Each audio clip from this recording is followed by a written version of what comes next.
Nord Stream pipeline? No, that was ages ago. What are you still going on about that for? It's not as if like now that America and the UK have done a deal to replace the deals that might have existed between Russia and European partners, and the whole reason it was blown up was to create the opportunity for these deals. Stop thinking. You think too much. Just put on the normal news and shut up. Hello there, you 6 million awakening wonders. Thank you for joining me on this voyage to truth and freedom, and ultimately, I pray, glory and redemption. If you haven't turned on the notification bell yet, turn it on right now, because YouTube is part of the mainstream media and the algorithm is ultimately against us. We have an amazing story for you today, particularly if you have a memory that expands beyond the last couple of months and you haven't been bludgeoned into amnesia by a media that wants you dumb, idiotic, spellbound and hypnotized. The Nord Stream pipeline, which, you know, was blown up mysteriously, and Jocko Willink said on this show, Navy SEALs could easily do it. Guess what's happened? Since it's been blown up, the US has done a load of gas deals with European nations. Wow, what an extraordinary coincidence. And why is it not being reported on anywhere in the mainstream media? They really cared about the Nord Stream pipeline when they said, oh, Putin, he probably did that himself. Putin's blown up that pipeline because he's crazy. He's got Parkinson's. He can't go 5 minutes with shitting down his own trouser leg. He probably shat that Nord Stream pipeline to death by mistake, that poor fucker. And yes, that does mean that in the future, the European nations will need to get their gas from somewhere else. And yes, we have explicitly stated that we would prefer that European nations bought their gas from us. But that still doesn't exempt that bloody Putin from the blame. The US is set to double its gas exports to the UK under plans to clamp down on rising living costs by weaning Britain off Russian energy.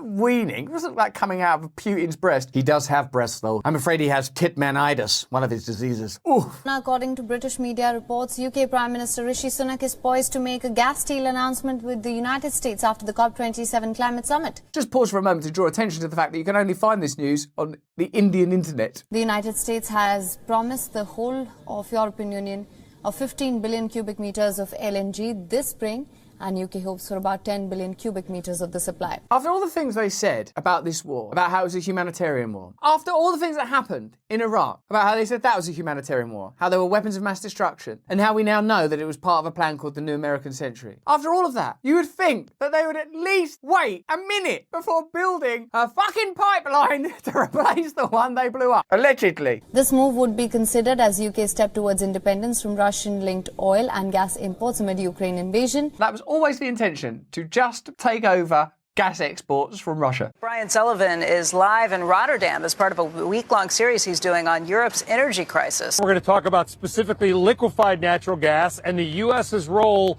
in, and again, I don't think the word saving Europe or the phrase saving Europe is too strong, Becky, because without U.S. imported natural gas, Europe would be in a far more dire situation. Not only do they want to hide the true origins of this war, not only do they want to allegedly destroy this pipeline and sell us gas that we were previously buying from a competitor, they want to sort of be thanked for it and thought of as saviors. Well, you know, I don't think it's too strong to say that we are the new Jesus of gas provision, but instead of lasers, which I believe Jesus used to shoot from his hands, I think I'm right, I think it says that in the Bible, we shoot liquid gas into Europe, like Jesus gas milk. I don't think that's too much to say. Rishi Sunak, WEF, Goldman Sachs, has pledged that the new partnership to boost energy security, efficiency and affordability will cut prices for Britons and ensure the UK's national supply can never again be manipulated by the whims of a failing regime.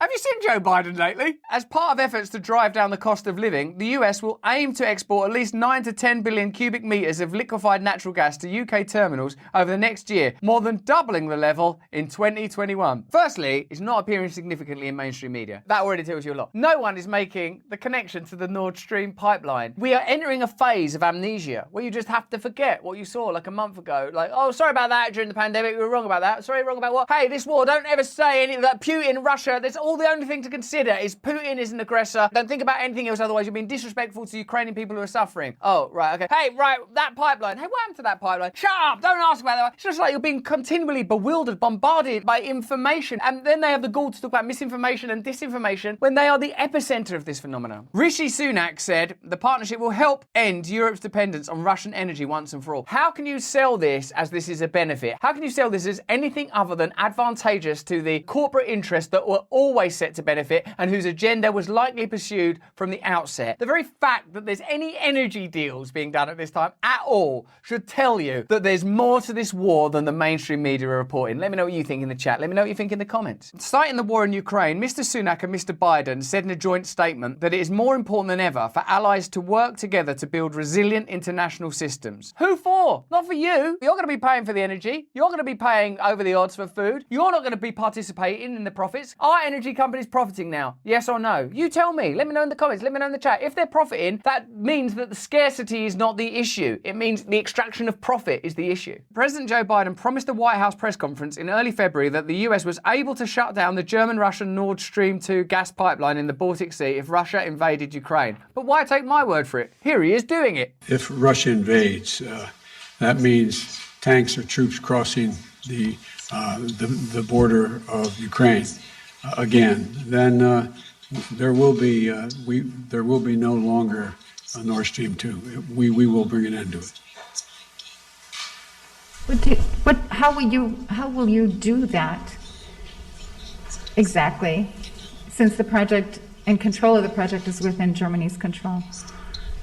We will, I promise you, we'll be able to do it. Oh, you think because Joe Biden on the television said that they would blow up the Nord Stream pipeline, then it did blow up, and then they did do a bunch of energy deals. You thought that that meant that the whole thing, and then perhaps the war itself, was about war and profitability for powerful American corporate interests rather than the humanitarian effort to aid Ukrainian people. Oh, we set up that pipeline, then blew it up, then did those deals as a surprise for your birthday. This is exactly what happened when we tried this in Iraq. We pulled that statue down to cheer you up. When Russia indeed invaded Ukraine on February 24th, Washington was able to get Berlin to suspend the pipeline project that was about to go online, even though it wasn't in Germany's interest. The pipeline has remained closed ever since, and then was blown up by Putin. But ending the war and lifting the sanctions would lead to the reopening of Nord Stream 2. Prior to the Nord Stream explosion, President Vladimir Putin told a press conference that Russia was ready to resume supplying natural gas to Germany if Germany lifted its economic sanctions against Russia. Putin said, after all, if they need gas urgently, if things are so bad, just go ahead and lift sanctions against Nord Stream 2 with its 55 billion cubic meters per year. All they have to do is press the button and it will get going. A peace deal would mean Nord Stream 2 would reopen, which would help Germany and Russia, but crush US aims at regime change and making Europe dependent on US energy. Don't you think that that is at least part of this, what's going on here? Do you really believe that at the core of this issue is the tyranny of Putin and helping Ukrainian people? Helping Ukrainian people is the right thing to do. If indeed Putin is a tyrant, I imagine that he is, then of course that is a bad thing. But do you not think that these pieces of information, him saying that, the pipeline,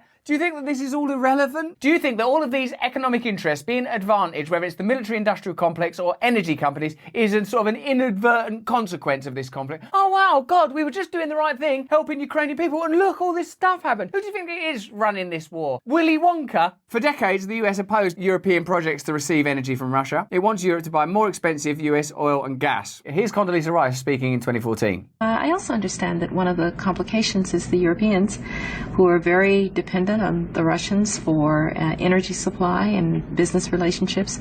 Now we need to have tougher sanctions, and I'm afraid at some point this is going to probably have to involve oil and gas. The Russian economy is vulnerable. 80% of Russian exports are in oil, gas, and minerals. Over the long run, you simply want to change the structure of energy dependence. You want to change that structure by blowing it up. You want to depend more on the North American energy platform, the tremendous bounty of oil and gas that we're finding in North America. You want to have pipelines that don't go through Ukraine and Russia. But there is a pipeline going through Ukraine and Russia. Not anymore, there isn't. For years, we've tried to get the Europeans to be interested in different pipeline routes. It's time to do that. And so some of this is simply acting. Acting in a war kind of thing? Oh, God, no. Wait, is that what you thought? Is that what it sounded like? A 2019 Pentagon-funded study from the Rand Corporation on how best to exploit Russia's economic, political, and military vulnerabilities and anxieties, which is a nasty thing to have done anyway, included a recommendation to reduce Russian natural gas exports and hinder pipeline expansions. The study noted that a first step would involve stopping Nord Stream 2 and that natural gas from the United States and Australia could provide a substitute. This RAND study also prophetically recommended providing more US military equipment and advice to Ukraine in order to lead Russia to increase its direct involvement in the conflict and the price it pays for it, even though it acknowledged that Russia might respond by mounting a new offensive and seizing more Ukrainian territory. Now, I don't know who participated in this RAND report in 2019, but isn't this just like exactly what's happened? The Obama administration opposed the pipeline. As part of the major sanctions package against Russia in 2017, the Trump administration began sanctioning any company doing work on the pipeline. The move generated outrage in Germany, where many saw it as an attempt to meddle with European markets. In 2019, the US implemented more sanctions on the project. Upon coming into office, President Joe Biden made opposition to the pipeline one of his administration's top priorities. Oh, on the news it was all about helping people and making Saudi Arabia a pariah. Well, at least that's one promise he has delivered on. Well done, Joe. During his confirmation hearings in 2021, Secretary of State Antony Blinken told Congress he was determined to do whatever I can to prevent Nord Stream 2 being completed. Months later, the State Department reiterated that any entity involved in the Nord Stream 2 pipeline risks US sanctions and should immediately abandon work on the pipeline. As Russia was gathering troops at Ukraine's border at the beginning of this year, US administration officials issued threats against the pipeline's operation in the event of a Russian invasion. In January, Under Secretary of State Victoria Nuland, one of the main players during the 2014 maiden coup in Ukraine, issued a stern warning against the pipeline. If Russia invades one way or another, Nord Stream 2 will not move forward. So, there you are. A simple, uncomplicated narrative that doesn't involve sabotage, espionage, long-term energy goals, and potentially a war that's being used to advance economic interests rather than humanitarian ones. We know how our governments behave, right? And we know how our media behaves. Our government would never do that, and if they did, surely our media will report on it, right? So, there's absolutely nothing to worry about in spite of this overwhelming, academically underwritten evidence, and even people involved in the conflict directly saying they would do what eventually happened. So, nothing to worry about. If you enjoyed this video, please have a look at either of these. Let me know what you think in the comments. Let me know what you think in the chat. Remember, turn on the notification bell and subscribe right away. We make videos every single day, and we suspect that sometimes, I don't know if I'm being cynical, these things get lost, masked, or hidden in some way. Remember, we're live every day on Rumble as well, and our content is up there first. Please, stay free.